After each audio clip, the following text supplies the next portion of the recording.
Kalau kita berbicara setiap orang punya dalil, iblis juga punya dalil. Ketika Allah mengatakan wa idz qulna lil malaikati isjudu li adama fasajadu illa iblisa aba wastakbara wa kana minal kafirin. Ketika kami berkata kepada malaikat sujudlah kepada Adam, dan semuanya sujud kepada Adam kecuali iblis karena kesombongan dan keangkuhannya, dan dia orang kafir. Ketika Allah Subhanahu wa taala memerintahkan dia sujud kepada Adam, apakah iblis punya hujah? Dia punya hujah. Hujahnya apa? Engkau ciptakan aku dari api, engkau ciptakan dari tanah. Jadi bagaimana api itu harus sujud kepada tanah? Ini hujah yang dipaparkan oleh iblis di hadapan Allah Subhanahu wa taala.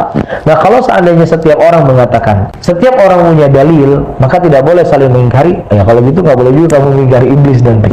Karena iblis juga punya dalil.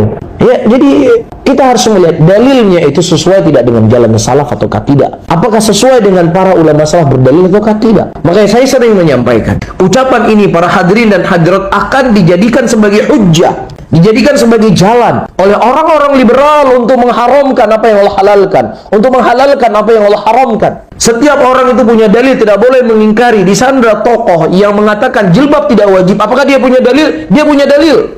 Beberapa waktu lalu ada orang yang mereka menghalalkan zina. Zina yang diharamkan dalam Al-Quran adalah zina yang itu sifatnya ditegakkan hukum padanya. Tetapi ketika zina itu tidak ditegakkan hukum kepadanya, misalnya dia berzina diam-diam, suka sama suka, bukan pemerkosaan, bukan di depan umum, tidak ditegakkan hukum di sana karena dia tersembunyi, nggak ada saksinya, maka itu tidak haram. Allah tidak mengharamkan zina seperti ini. Dia nisbatkan itu kepada Allah pakai dalil. Maka hati-hati, hati-hati para hadirin dan hadirat. Saya ingatkan kembali, jangan sampai Anda menjadi jalan lebar, tol buat orang-orang liberal. Jadi apapun yang mereka ingin ucapkan, semua agama baik, ada dalilnya, ada dalilnya dari Al-Quran. Semua mereka punya dalil. Maka kita katakan, apapun dalil yang kamu gunakan untuk membenarkan sesuatu atau menyalahkan sesuatu, itu dalilnya harus sesuai dengan pemahaman para salaf, harus sesuai dengan jalannya sahabat, harus jalannya tabi'in. Ini SOP-nya nggak boleh keluar dari sini. Ketika Anda keluar dari sini, maka Al-Quran dan hadis yang Anda jadikan sebagai dalil itu cuman ada pemahaman Anda, bukan itu yang diinginkan oleh Al-Quran, bukan itu yang diinginkan oleh hadis Rasulullah SAW. Makanya ketika Abdullah bin Abbas radhiyallahu taala anhu ditanya pada waktu itu, "Kaifa takhtalif hadhil ummah?" Bagaimana umat ini bisa berselisih? Nabinya satu, kitabnya satu, kiblatnya satu, Tuhannya cuma satu. Abdullah bin Abbas radhiyallahu taala anhu mengatakan, diturunkan kepada kita Al-Quran dan kita tahu bagaimana maksud diturunkan ayat tersebut. Untuk apa diturunkan ayat tersebut kita tahu.